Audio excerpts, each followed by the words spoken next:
అప్పుడు కేసీఆర్ గారు పోర్ట్ఫోలియో లేని మంత్రిగా ఉన్నారు కనుక ఒక్కొక్క పార్టీ దగ్గరికి వెళ్ళి దేశంలో 23 రాజకీయ పార్టీలను ఒప్పించి ఆ 23 రాజకీయ పార్టీల లేఖల్ని డాక్టర్ మన్మోహన్ సింగ్ గారి చేతిలో కేసీఆర్ గారు పెట్టారు.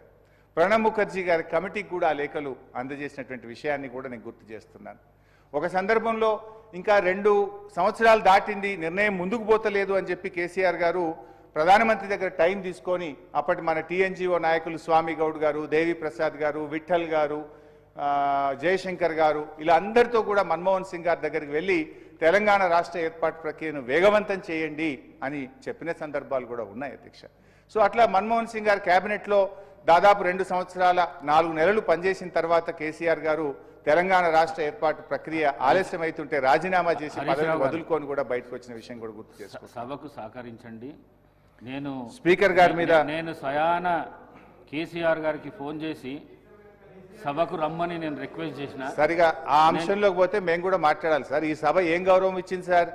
సభలో కేసీఆర్ గారు మాట్లాడుతున్నారండి. సభ లాగా నడుస్తలేదు. మీ పిఏసీ చైర్మన్ మీ ఇష్టం నిర్ణయం తీసుకున్నారు. కేసీఆర్ గారిని అడిగి ఆయన గౌరవం ఇచ్చి మీరు పిఏసీ చైర్మన్ నిర్ణయం తీసుకున్నారా? లేదా శాసనసభ్యులు అనర్హత విషయంలో మీరు నిర్ణయం తీసుకున్నారా? సభ అట్లా మాట్లాడితే we can deviate, but I don't want to deviate.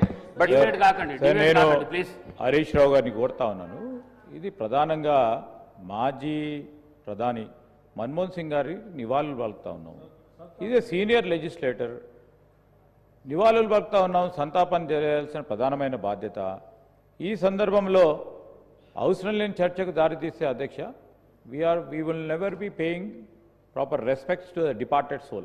I request honorable member who is also a senior member, who knows how to run the assembly, please try to restrict to the subject related to former Prime Minister.